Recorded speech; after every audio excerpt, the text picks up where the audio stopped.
I believe you all know probably that our guest speaker this evening has a Midwestern connection. He was born, brought up, and went to war from Kansas City, Missouri. I believe also you may know the titles of his most famous compositions, such as Four Saints in Three Acts, The Mother of Us All, the opera about Susan B. Anthony, the Robert Flaherty film Louisiana Story, which had Pulitzer Prize-winning music.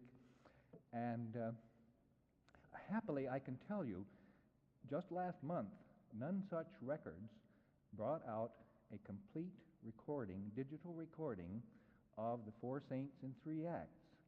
So that's something brand new. Should I be louder? Can you hear me? All right. Well, anyway, since you didn't come here to listen to me, I would, with much pleasure, at this time, I present to you the witty, charming, and generous Virgil Thompson. Mr. Thompson.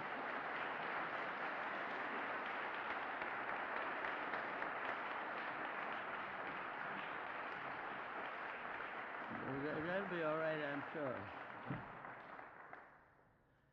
Many people, particularly young persons, hold a romantic idea about music reviewing that it offers a virtually unlimited field for self-expression.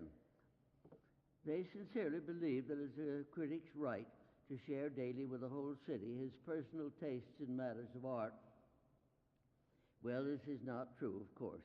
No responsible newspaper would consider offering the use of its columns for a private pulpit.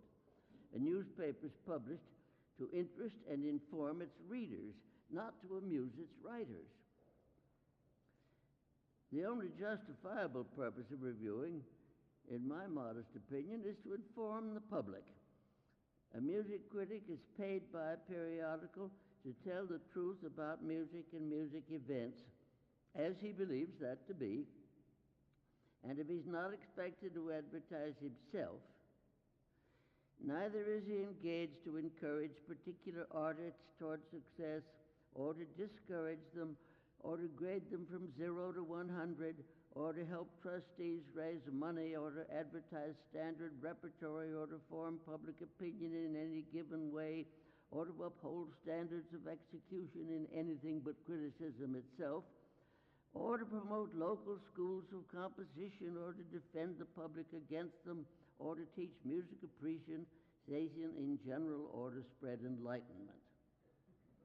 All these things he may occasionally do accidentally, but his main business is to report the music life of his community.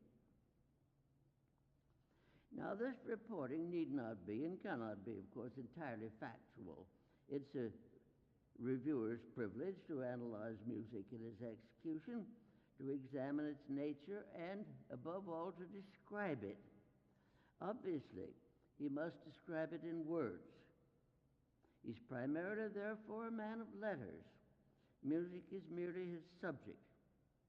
There's no question about it. A music critic, music criticism is a writing job, just like running a bridge column or a sports column or a financial column. We hope you know what you're writing about, and if you don't, your readers will frequently correct you. But writing is what you're doing. Now, practical knowledge of music, if the reviewer has any, will certainly give more penetration to his judgments, and literary skill may enable him to express them both vividly and tactfully. A certain involvement with music itself, a personal engagement to it, if he has any such consecration, will prevent him from making irresponsible judgments. But he is under no necessity to edify anybody or to improve taste. Musical edification and enlightenment come from music itself, not from descriptions of it. And public taste in music is raised by good performances of music, not by literary essays on the subject. And so, I do insist that a music review is a service of information and very little else. It's paid for by a newspaper and addressed to the reading public. It's written by an expert and signed with his name or initials.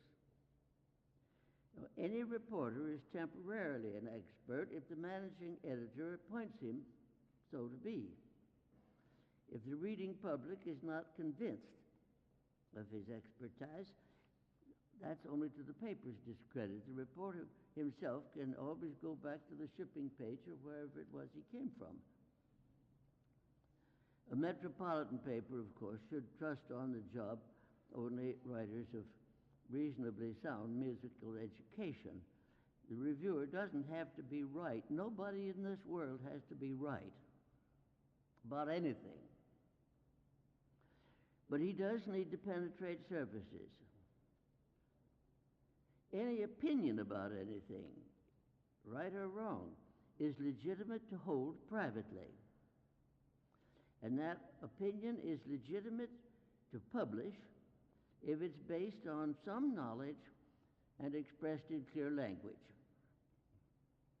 Now, if it is not so based and so expressed, it's a great foolishness to waste the reader's presumably valuable time and the paper's unquestionably valuable space. And so, in insisting on the informative character of music criticism, I am not denying to the reviewer the privilege of here and there passing judgment. They like to do it, you know. Any mechanism for informing the public involves both an array of facts and some interpretation of these, that is to say, of straight news and comment on the news. The reviewer of a book or a play or a concert or a sports event recounts what took place when and where, and what in his judgment, as an expert, signed, the event may mean. So, to describe, compare, summarize, and forecast are certainly not forbidden to him. On the contrary, it's by these means that he brings facts to life and evokes for those who were not there the image of a work, an artist, or an occasion. Of course, although we are writers, we do belong, all reviewers belong, even the least informed musically among us, to the world of music. We explain music to the public. And for heaven's sake, we do not explain, I hope, public taste to musicians. There's no such thing as public taste anyway. There are as many public tastes as there are persons. I insist on the informative character of musical criticism, but I hold no brief for informing the public about things that are none of its business, nor do we presume to pass judgment on matters that are none of ours.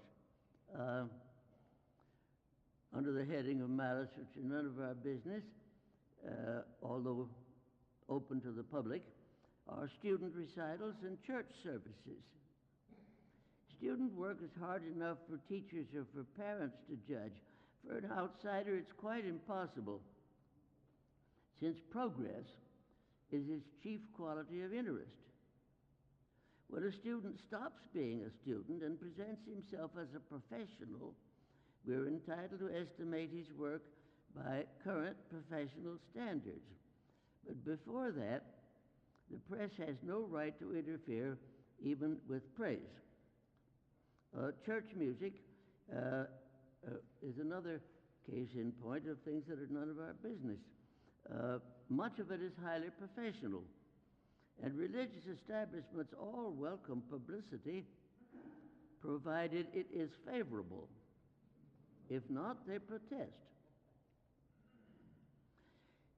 Anyway, the music of church services is not offered to the public for its judgment. Theologically speaking, I suppose it's not offered to the public at all. It's offered to God, and God does not necessarily judge by professional standards.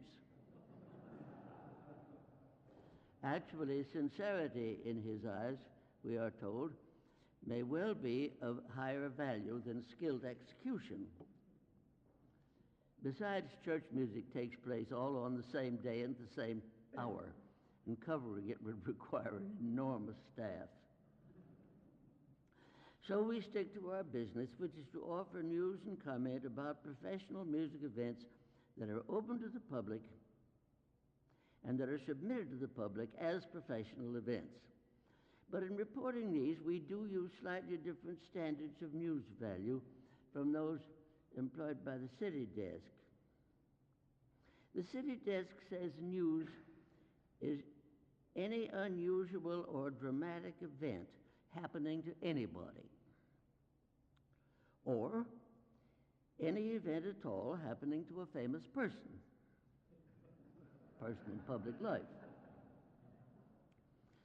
If I go somewhere on an airplane, that fact is not news. If I'm killed in an airplane, the papers will report it. If the President of the United States takes a plane, he does not need to be killed in order to make the papers.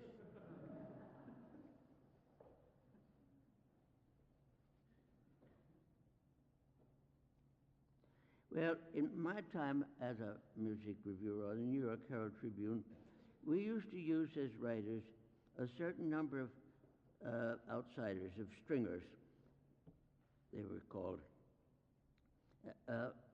This was done in order to make a complete covering of the music events in New York City.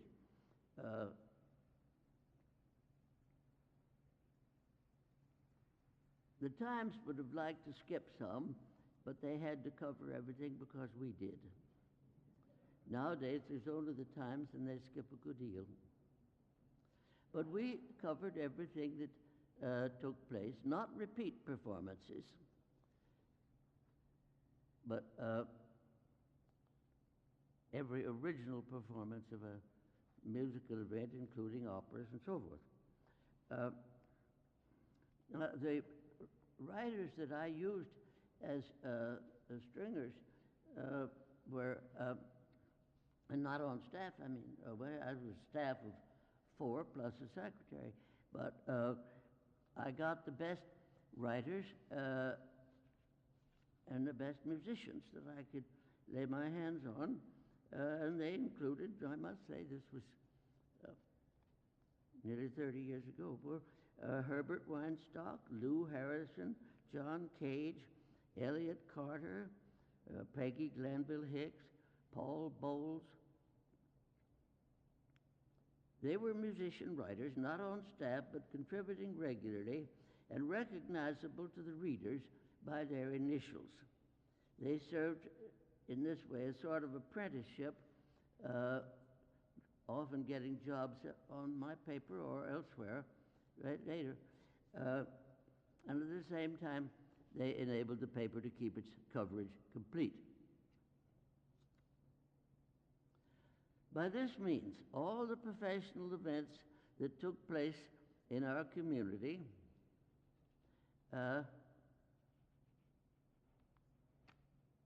were covered. Now, I've left out something here that I want to go back and pick up.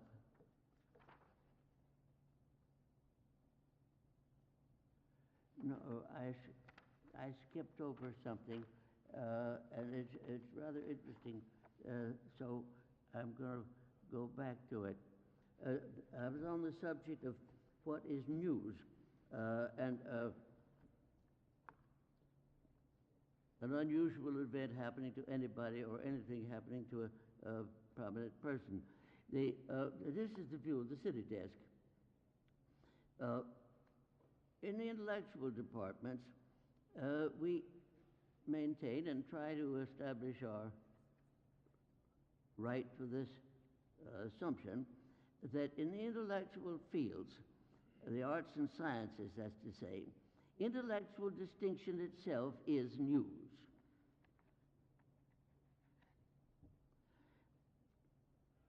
This puts us on the side of rarity as against mere quality or routine quality. Unusual quality, the unfamiliar artist, the unknown work, all the repertoire that's out of the way, off-center, a deviation from standard practice, All that sort of thing interests us a great deal, and we like to tell our readers about it.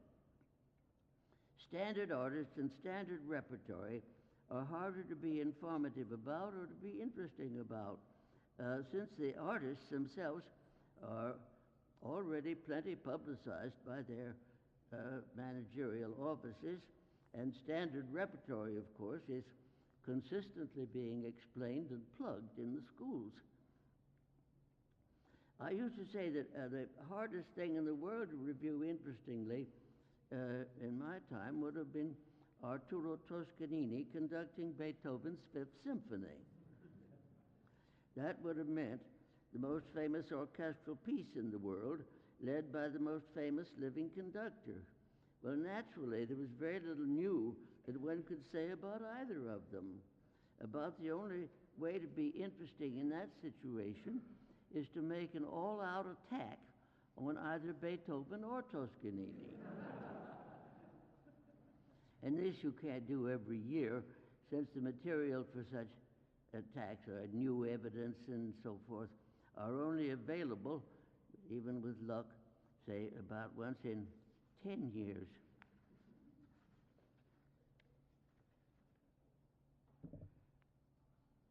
Well, now I'm going to skip back to where I wasn't explaining about the stringers and those extra people that were good musicians and good writers and who could keep us all on the ball, so to speak. That is to say, the ball being the complete coverage of the music events that take place in New York City.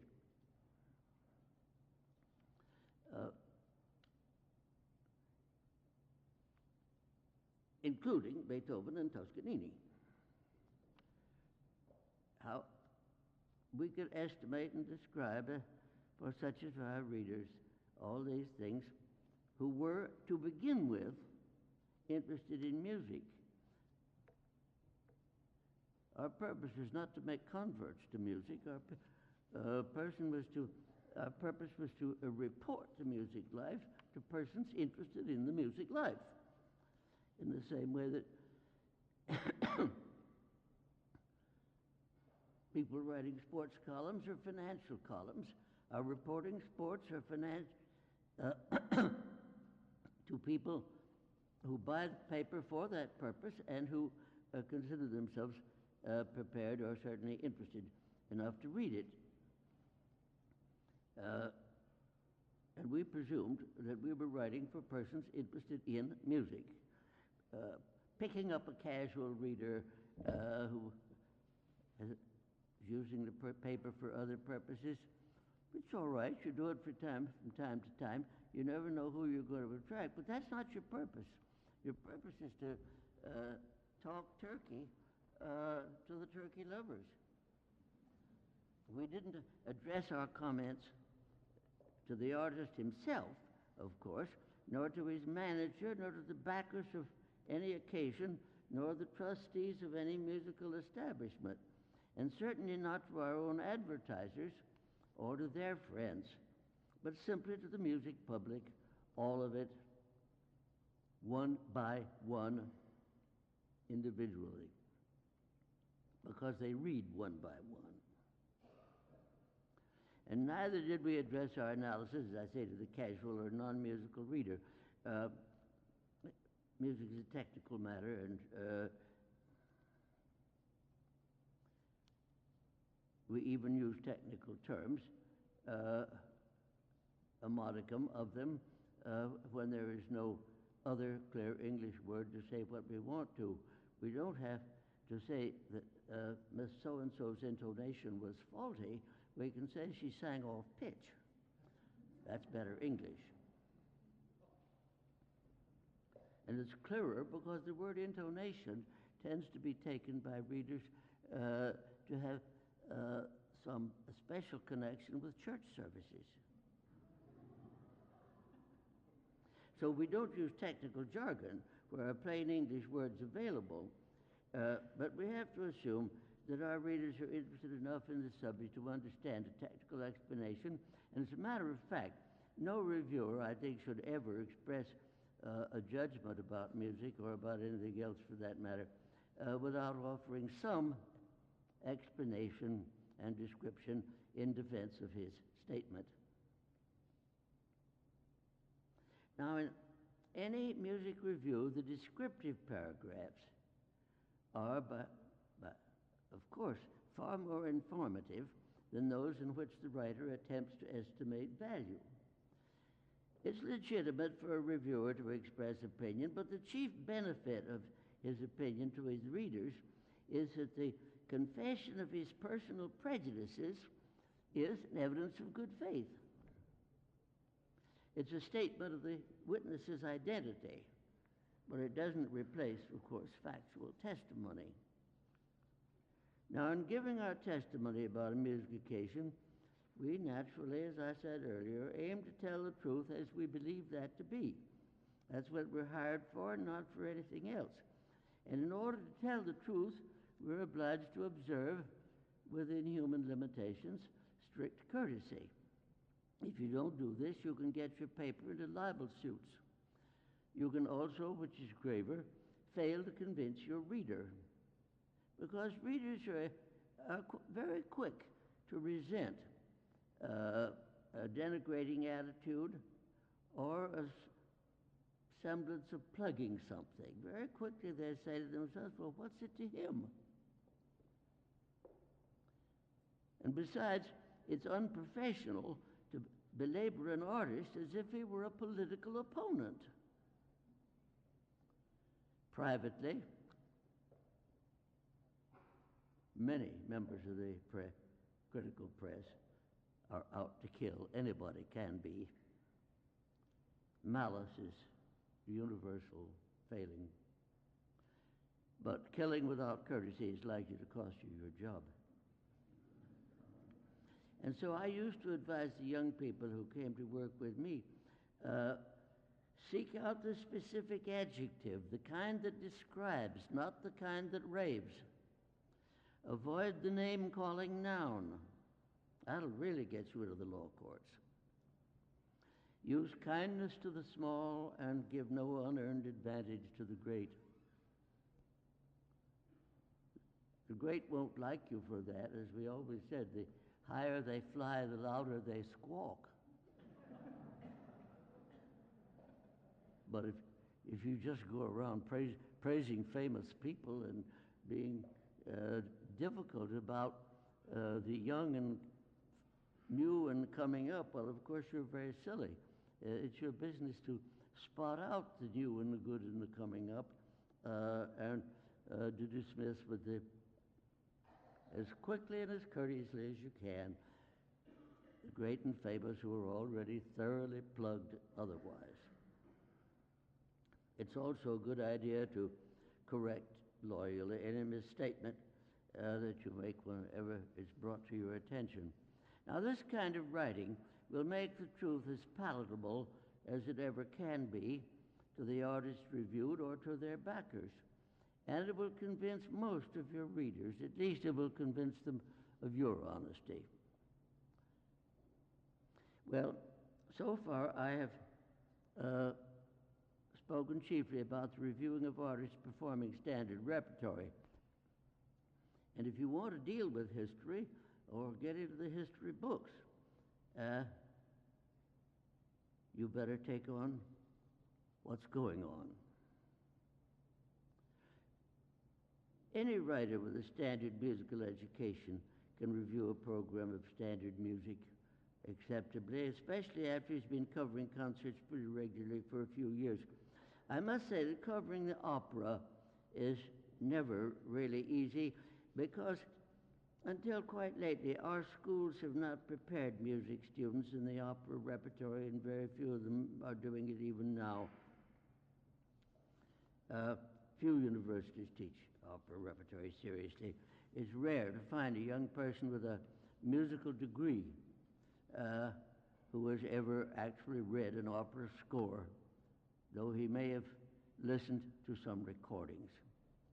They know usually pretty well 5 Beethoven symphonies, 3 by Mozart, 1 or 2 of Haydn, 2 by Schubert, maybe all of Brahms's, some Tchaikovsky, all or nearly all of the works of orchestral works of Ravel and Debussy and Richard Strauss.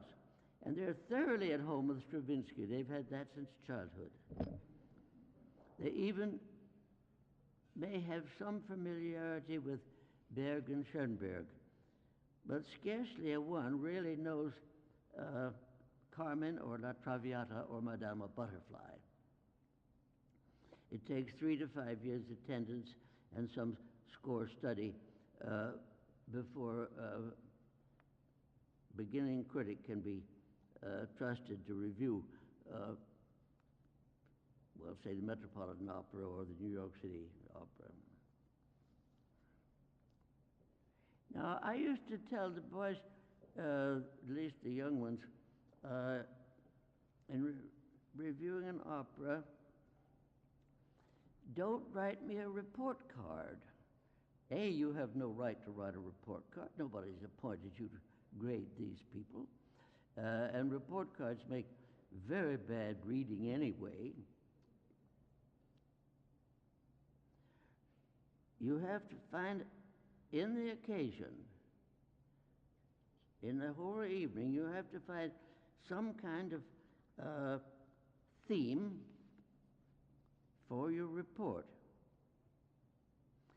This is very hard to do, to find a single theme to base a review of an opera performance on, because mostly opera performances don't really gel.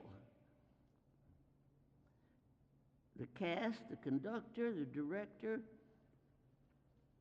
they haven't really agreed about the work, and it comes out as a batch of individual performances, not as a collaborative enterprise. And finding the chief culprit in that matter, the villain, so forth, is, well, it's anything but easy. A casual run-through of a well-known work can be all too casually listened to,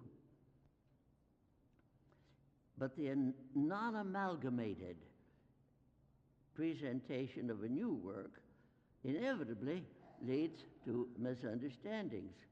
And I'm quite sure that bad reviews, unfavorable reviews received at their early performances by works that are so widely successful these days, like, Faust, Carmen, Péléas and Mélisande, they all had bad reviews to start with. I'm sure that that phenomenon is due just as much to the lack of integration in a first performance or first production as it is to the unfamiliarity of the work. Of course, there's a new element that turns up nowadays, which is very careful, or careless, I should say, either careless or malicious stage direction, because there seems to be a great fad for hiring stage directors who will present an opera as if they've never read it. Paid no attention to the libretto, the story, the characters, or the music. I was at Bayreuth a couple of seasons ago visiting one of the conductors, and we went to all the dress rehearsals, so I saw what they were up to. I hadn't been to Bayreuth before. They had a couple of French young men putting on Wagner's Ring and other things in the most outlandish way they could think of. Now, the Wagner family, which still runs that enterprise, didn't mind this at all. They found that this got them lots of press coverage and argument and sold tickets. But woe be to anybody who tampered with the musical presentation. The musical performance was in the hands of that year of Pierre Boulez, impeccable. This year it's in the hands of George Schulte, impeccable. These conductors know their business and can make music sound and even make it sound according to the score. And in a house dominated even after 100 years by the family of the man who wrote the score, it does seem not too much for the family to demand that the musical performance should be accurate and convincing, but they don't care at all what else goes on. Those fashions are around.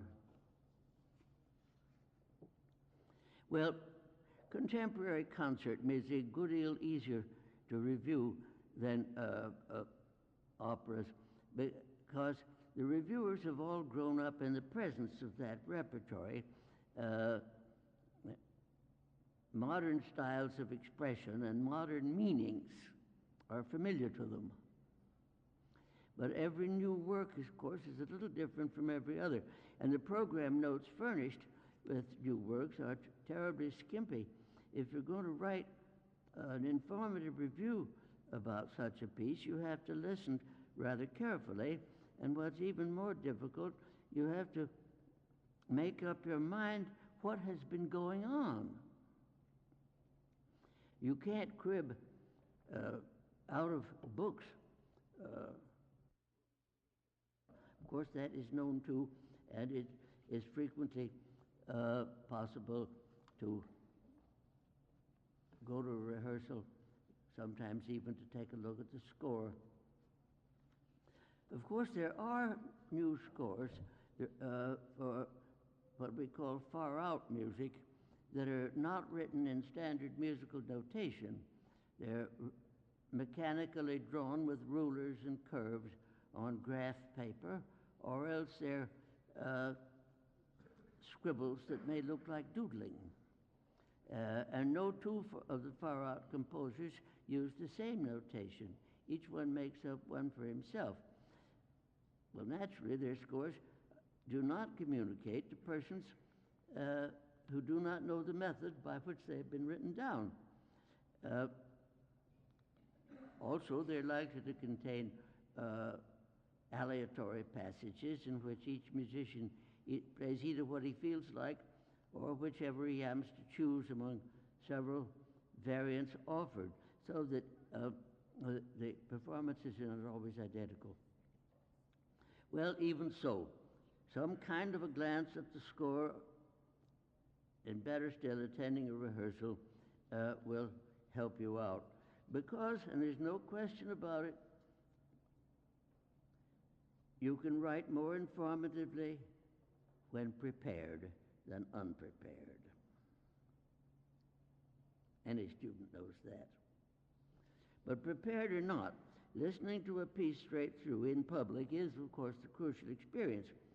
And you must be wary while you listen, observing your own absorption or lack of it as a comment on the work made by your subconscious mind. It may not be the next listener's experience, but if it was yours, it's true for you. You taste a piece very much as a cook tastes food, and you swallow some of it without thinking. And when the piece is over, you remember it for a moment, not as a taste, not as a communication, not as a shape, but as a taste. The taste survives like an after image. And you could also remember your own spontaneous reaction to it, whether it was acceptance or rejection. All this is a datum in describing the work and your experience of it. Now, this immediate experience and its memory are actually your chief data for judgment as well as for description. You can distinguish later, with luck, between, shall we say, the design of a piece and its execution, between the validity and the meretriciousness of its appeal for you, because we can all be had on by crowd psychology and facile sentiment. But no account of the piece will be vivid unless you know, as you are writing, how you reacted to it while you heard it. Could you listen to it? That's the question. And can you, even a little bit, remember it? These things are important to know because that's what you're going to make a piece out of. But to be informative about a work, one must answer a few other questions, and these you can sort of mull over on your way back to the office, such as, what is it like? What is it about? And how does it go? Now, to tell what's like, you must identify its style, its structural and textural method, its method of composition.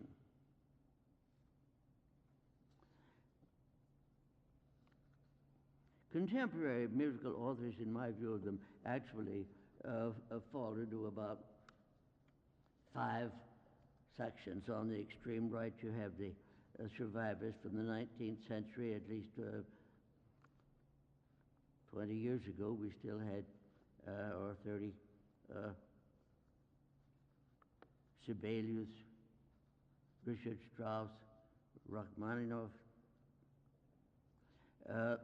Next to those on the left are the imitators of the 19th century, composers who have used a surfacing of dissonance, shall we say, to make their work sound modern, but whose structure is pure 19th century sequence structure, rising and falling in curves, waves. In the middle, of course, we have the neoclassical writers and the impressionists, and they are the same people. To their left, the atonal world, and to the far left, we have the rhythmic research fellows.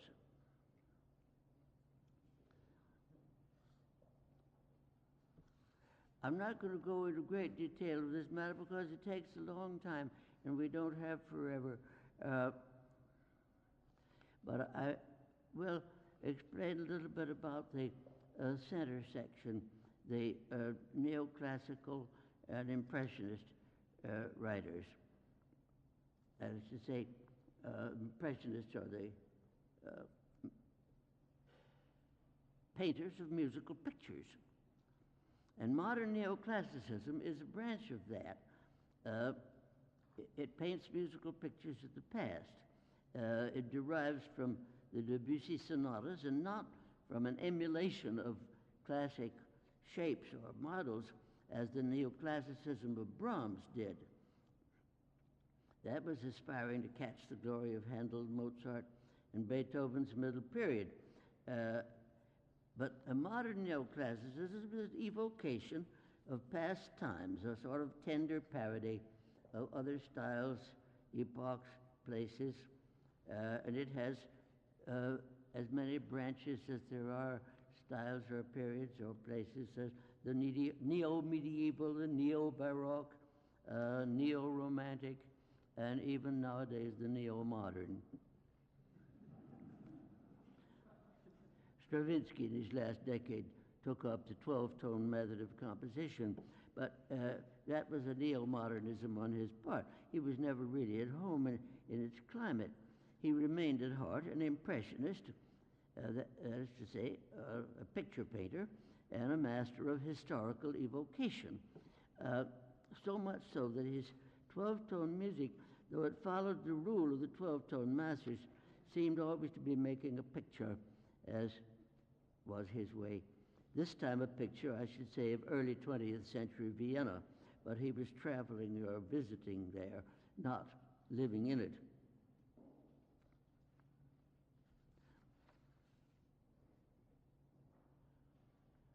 Now let's get on to the neoclassical, or the middle section boys. They're numerous and powerful, and their leaders, alive or dead, like Stravinsky and Mio, are still the leaders of it. Their followers are in possession of nearly all the chief teaching posts. They administer the publishing houses, and in Europe, the state broadcasting establishments. They conduct many of our orchestras and write most of our reviews. Publication, pedagogy, performance, and the press are in their hands, as is also patronage, by which I mean the dispensing of scholarships and grants and the furnishing of confidential advice to the foundations. They're an amiable group and skillful operators. Many of them lately have been adopting chromatic techniques resembling the work of the atonalists, thus keeping for themselves and their pupils the jobs that might easily tend to fall in some sudden move of public taste to their neighbors on the left.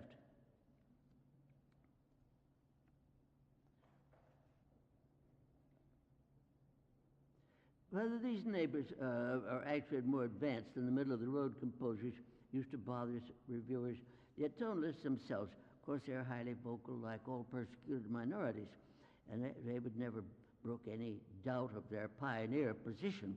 But the fact remains that the masters and inventors of the 12-tone syntax, Schoenberg, Berg, and Webern, are dead, and that their heirs and pupils write mostly with a rigidity of method and a timidity of expression that are more typical of the sons of a revolution than they are of a revolution's heroic planners and doers. Now, all the same, the 12-tone writers, those that still exist, because their ranks are nowadays very gravely depleted, they still belong on the left of center because their method of creating music, however stiff in style and expressively monotonous, which it is, has no touch of eclecticism about it. Theirs was a real devotion to a sort of musical Calvinism, and their sacrifice of easy success and power had some nobility. On the extreme left, the Rhythmic Research Fellows, they are the heirs of Edgar Varèse, as are indeed the tape tamperers. John Cage is our most celebrated workman in this field since the death of Varèse himself. Boulez and Stockhausen in Europe have also worked successfully on tape, as well as on the rhythmic reorganization of music. And I may add that the use of computers, random numbers, and equations expressing probability has continued a good deal of the vigor of this group by more sophisticated means. I think practically any piece composed in the last 40 years can be stylistically identified in one of these five divisions. Some will straddle the boundary, like the quartets of Bartók and Elliott Carter, which are essentially neoclassical and picturesque, but which also reach over into non-tonality. Prokofiev, on the other hand, was a neoclassic and picturesque composer who leaned backwards, especially in his concertos, toward 19th century audience effects achieved through sequences and ostinatos. Well, let's say that you put your finger on what a piece is like. How do you answer what it's about? If the composer is named it Birdie Babbling by a Brook or A Dream of Love, we can believe him. But what are those symphonies number so-and-so? Well, there are only about three things that music can express. It can imitate motion, as in marches, waltzes, storm piece, stumbling numbers, water effects. That's one kind of meaning, to remind us of physical movement. Another kind reminds us of song or speech, follows the cadence of the voice, breathes and pauses, and reminds you of talk or of singing. The first kind of music we call choric, after the dance. The second, strophic, like poetry. And identifying a piece as mainly either of these is not really all that difficult.